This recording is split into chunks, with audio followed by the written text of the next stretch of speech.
Aces is one of the great American sagas. Some say the greatest. It started humbly on the night of February 11th, 1847, in a small red brick house in Milan, Ohio, the home of the man who ran the town's shingle factory. On that February night, he sat in the parlor of his home. In the bedroom, his wife lay awaiting the birth of her 7th child. Death had claimed earlier children. So that the father's prayers filled the anxious hours until the father inscribed the name of a healthy, husky boy in the family Bible. Humble beginnings, but not poor. The Edison children were reared on good food and the good book. They were all good, hard, common-sense kids, said the neighbors, except for young Tom. They called him the curious boy, meaning he had too much curiosity about things. When he was 5, they found him sitting on some duck eggs to see if he could hatch them. It was possibly his first experiment. It was not successful. When the family moved to Port Huron, Michigan, the curious boy started school. He exasperated his teacher. The boy is backward, the teacher complained. All he does is ask questions. Nonsense, said the boy's mother. I'll teach you myself. And she did. Her method was reading, writing, and arithmetic. And then she simply encouraged him to read, read, read. The more he read, the more his curiosity grew. By the time he was 12, he wanted to know what the whole wide world was about. So he decided to go into business. 1859, the great railroads were beginning to crisscross America. Any 12-year-old boy would naturally go down to the railroad station to seek his fortune. Tom Edison talked the Grand Trunk Railway into giving him the job of selling candy and newspapers on the daily run from Port Huron to Detroit. He also talked the conductor into giving him a corner of the baggage car. In this corner, he set up a chemical laboratory.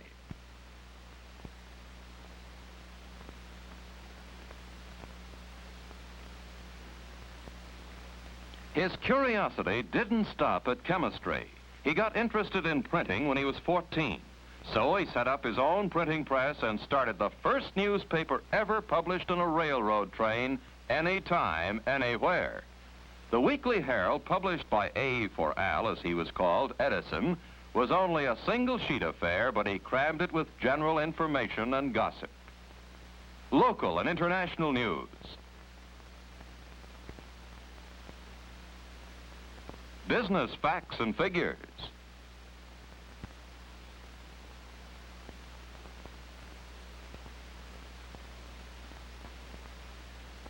Vital statistics. Philosophy. Reason, justice, and equity never had weight enough on the face of the earth to govern the councils of men. But at the height of his success as chemist, candy butcher, publisher, philosopher, 2 accidents occurred. First, he became partially deaf. Deafness drove me to reading. My refuge was the Detroit Public Library. I didn't read a few books. I read the library. And he learned how to operate a telegraph ticker.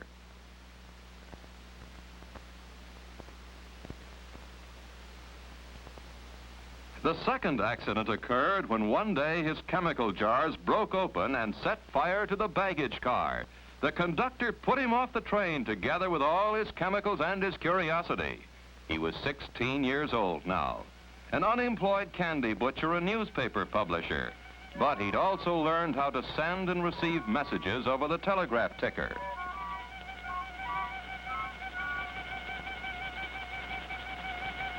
In 1864, he became a wandering telegraph operator, the fastest operator that ever came down the pike, also the most restless. Couldn't stay in one place for long. For 4 years, he ticked his way across the country, a kind of long-haired hobo, always tinkering with wires and things, but gathering no moss, making no money. No matter what I may do, I reap nothing but trouble and the blues. It is all I can do to keep the wolf from the door.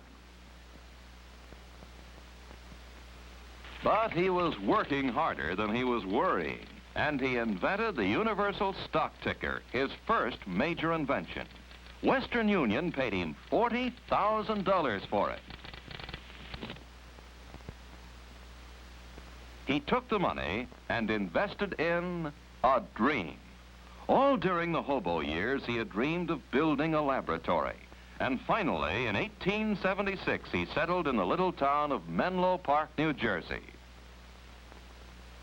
To his home there, he took his young bride, Mary Stillwell Edison. Close by the house, the main laboratory building was connected to the outside world by telegraph wires.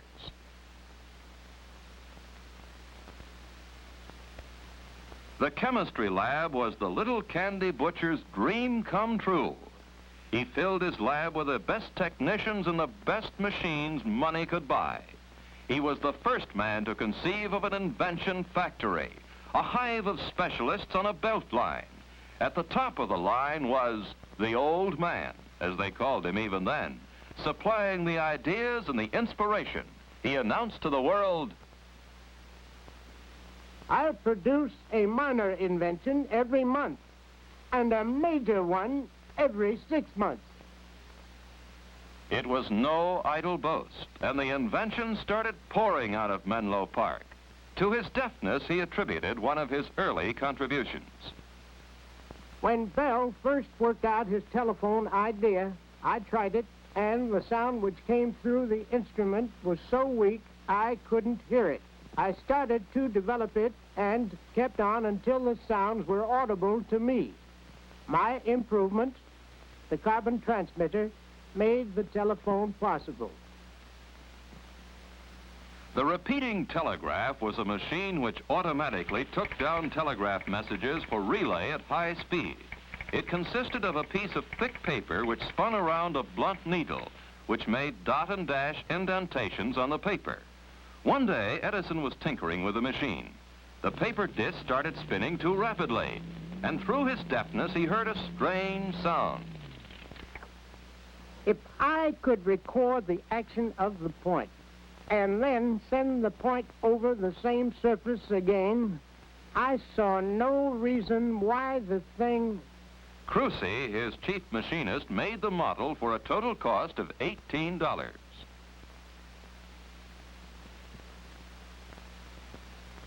A group of assistants gathered around the old man's desk. None of them knew what the fantastic-looking thing was supposed to do. They stood silently while Edison took a piece of tinfoil, inserted a mouthpiece on the contraption, and then, to everyone's astonishment, started reciting these momentous words. Mary had a little lamb, its fleece was white as snow, and everywhere that Mary went, the lamb was sure to go. I made a bet of 15 cigars that the machine would talk back to me.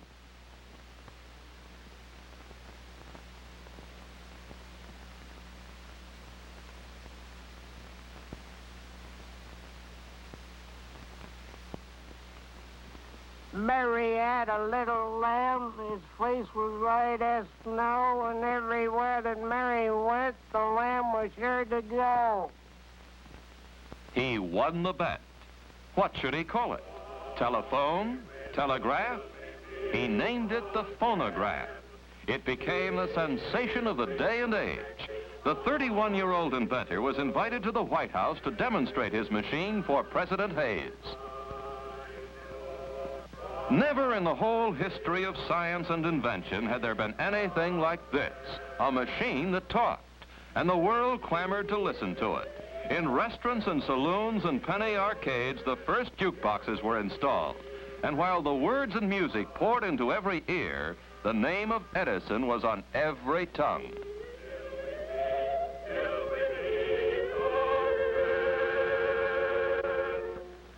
A philosopher of the time said it was the era of the nickel in the slot machine.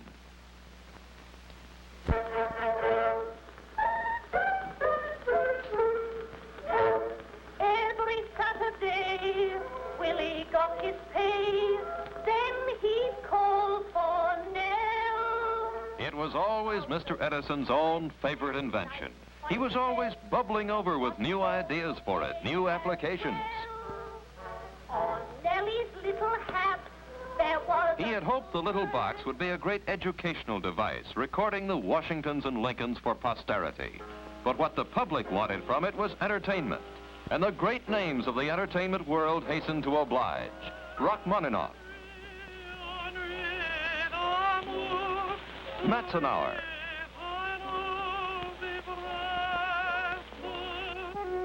Albert Spaulding,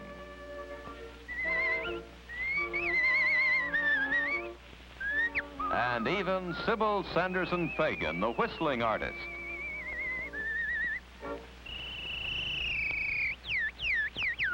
And as the years went by, they trooped in and out of Edison's recording rooms.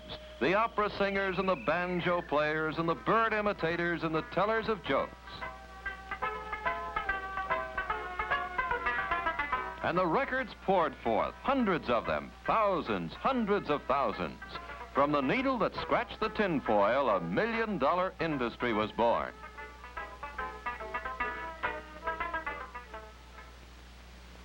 Shortly after the world had seen the wizardry of the invention of the phonograph, the Wizard of Menlo Park started a fresh notebook. It was the first of many on a new subject. The object of this invention is to devise an electric lamp, which shall admit of being worked in great numbers on one electrical circuit. The invention of the phonograph had been all Edison, but when he turned his luminous curiosity on the problem of making an electric light, he was moving into a field where many others were working. The first thing Edison did was to learn everything he could about the subject. He came to the crux of the problem. 1, if you heat certain materials by electricity, they give off light. 2, if you heat these materials in a vacuum, they last much longer. So he told his glass blowers in the invention factory to make him some glass bulbs. This would be his vacuum, in which he would heat something by electricity. Heat what? What would glow with a light that was continuous and bright and easy on the eyes? Now the laboratory became his home. Day, night, time itself meant nothing to him. He tried everything in the search for the proper thing to heat in the vacuum. After trying metals, he started on the world of organic matter. Anything, everything within reach. Human hair, wood, leather, macaroni. Now we know another thing that won't work. That's progress. Finally, one day he took a piece of common cotton thread and placed it in a crucible and baked it in a furnace. Out of the furnace came a thin thread of pure carbon. He attached this filament to electric wires inside the bulb. He pumped the air out of the bulb. He turned on the electric current. This was the light he wanted, but how long would it last?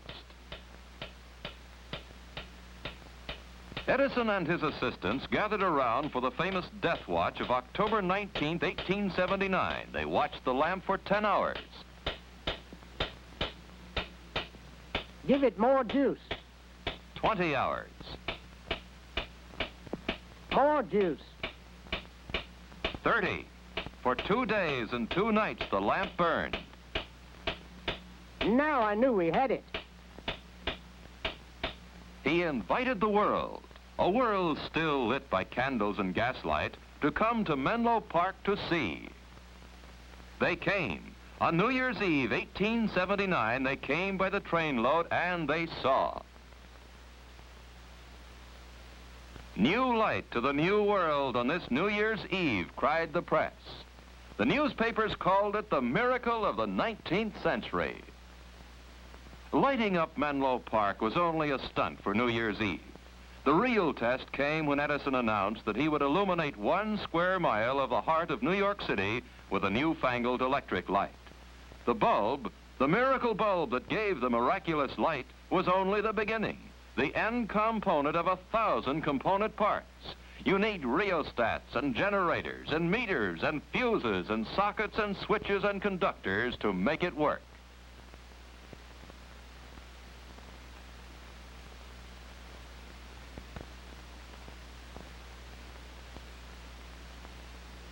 The incandescent light was not one, but 360 different inventions all welded together. To lay his lines and cables, he had to dig down into the bowels of the city. Edison himself supervised every move day and night. In later years, he was to say, "This was the greatest adventure of my life." to make light, you need power. He took a building on Pearl Street in Lower Manhattan and turned it into the first power plant for electric light in the United States. It started with coal furnaces in the basement. The coal made steam.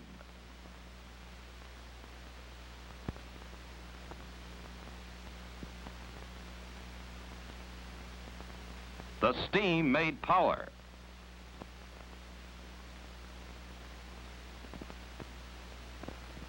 The power turned the generators.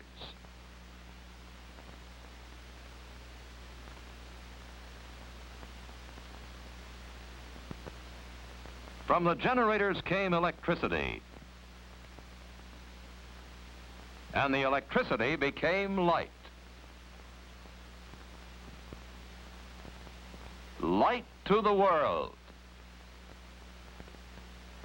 But hardly 2 years after the great triumph, tragedy struck the house of Edison.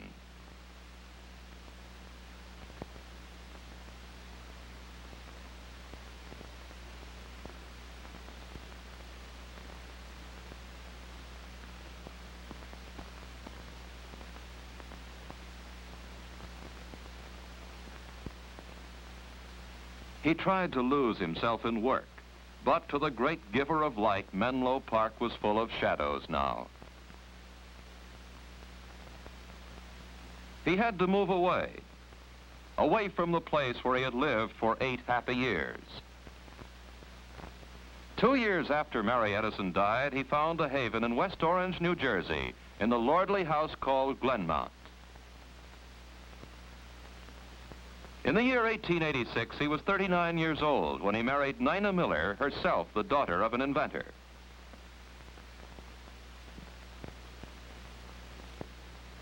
My later courtship was carried on by telegraph. I taught the lady of my heart Morse code, and we got along much better than we could have with spoken words by tapping our remarks to one another on our hands. Presently, I asked her thus if she would marry me. The word yes is an easy one to send by telegraphic signals, and she sent it. And here he took his new bride to live. Beyond the fields of Glenmount, just down the road, he built his new laboratory. Brick this time, the finest invention factory in the world, the big brother of Menlo Park.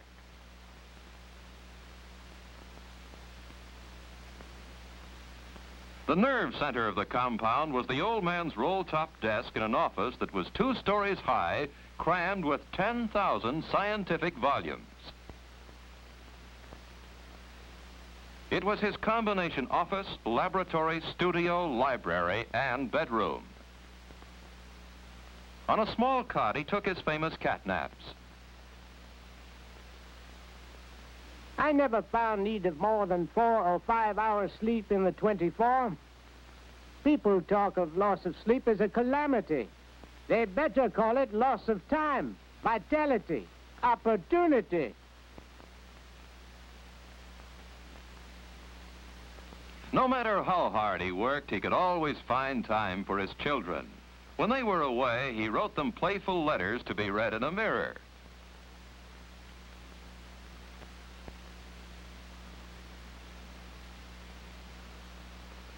On one of their toys, the wheel of light now caught his fancy.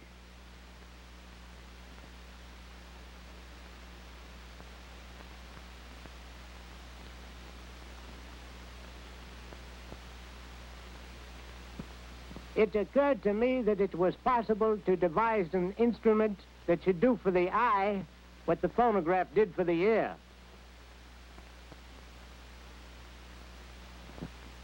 His first idea was to put a continuous line of tiny photographs on a cylindrical shell, just like a photograph record, then to rotate the shell and let the eyes look at the photographs through a magnifying glass. It didn't work well enough to suit Edison. Then he thought, if he could put a long line of photographs on some sort of strip or tape, on something you could roll up.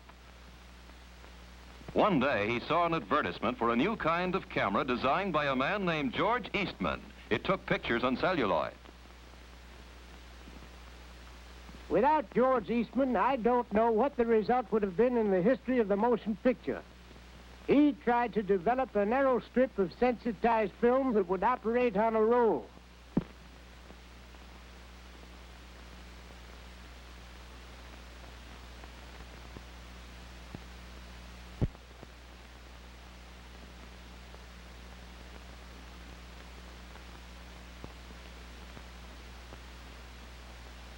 Observe, says the legend, that each picture has a slight change of position as it passes the point of vision. The rapid photograph of these different stages of movement upon a long strip of light-sensitive film creates the illusionary spectacle of movable figures.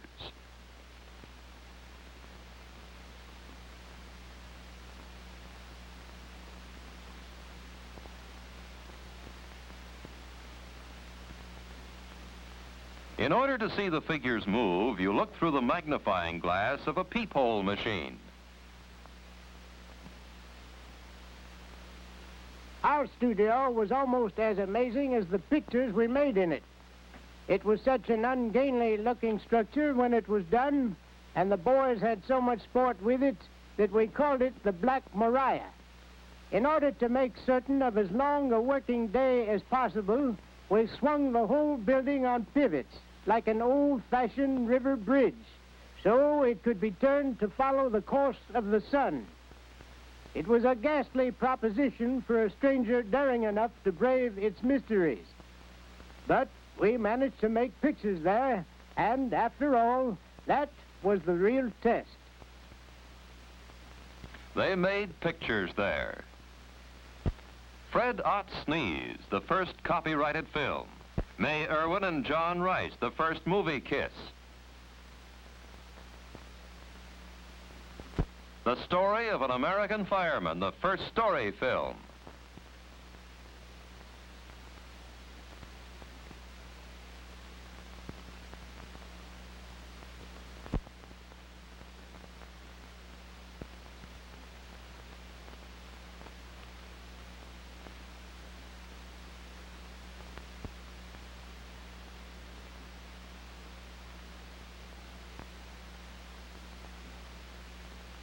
Did you know that one of my first thoughts for the motion picture was to combine it with the phonograph?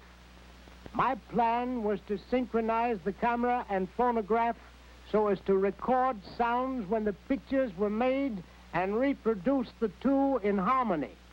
Talking pictures.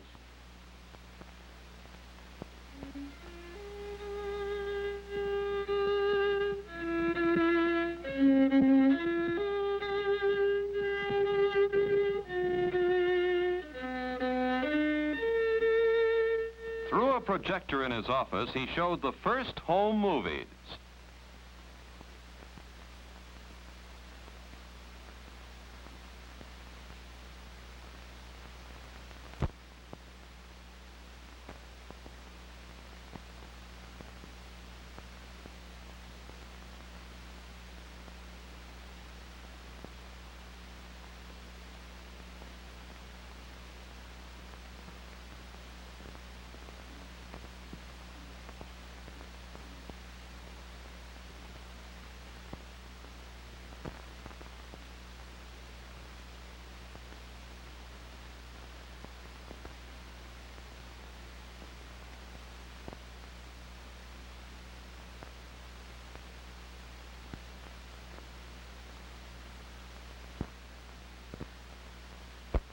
The camera followed on one of his camping trips with his good friends Henry Ford, Harvey Firestone, and the naturalist John Burroughs.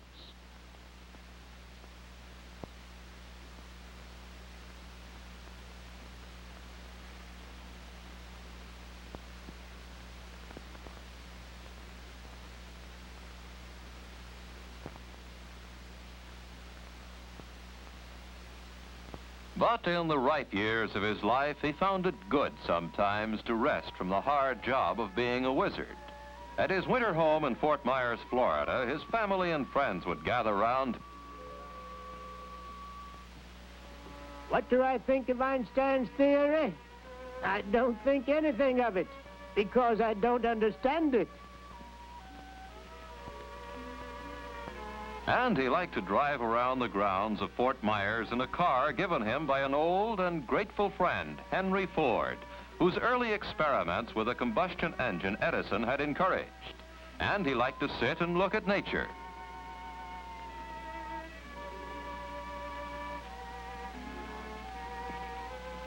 Good day for an angel's picnic. They could lunch on the smell of flowers and new-mown hay, drink the moisture of the air, and dance to the hum of the bees.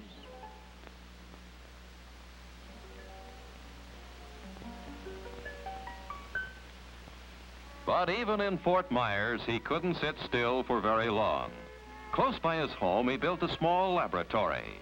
His friends Ford and Firestone had presented him with a great challenge. Could he find a domestic source of natural rubber?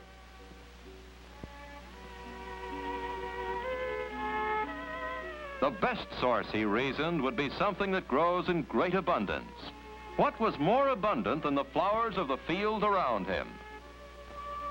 He started by testing every plant, every flower, every leaf, every growing thing he could lay his hands on. Thousands of them tested and carefully classified in his notebooks on his neat shelves. Finally, he settled on the goldenrod as the most practicable source of rubber. Why? Because it was so plentiful. He worked late into the night on the incredible notion of squeezing rubber out of goldenrod, though the famous catnaps were growing longer.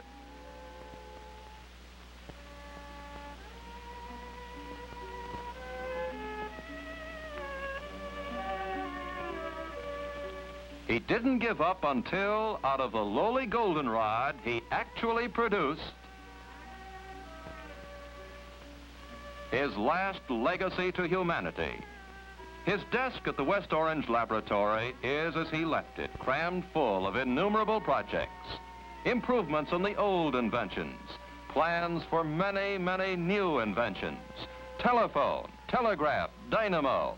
He had taken out the incredible number of 1,097 patents in his 84 years of life, and still he could envision with youthful fervor. When I look around at the resources of the electrical field today, I feel I would be glad to begin again my work as an electrician and inventor. And we veterans can only urge upon our successors, the younger followers of Franklin and of Kelvin, to realize the measure of their opportunities and to rise to the height of their responsibilities in this day of electricity.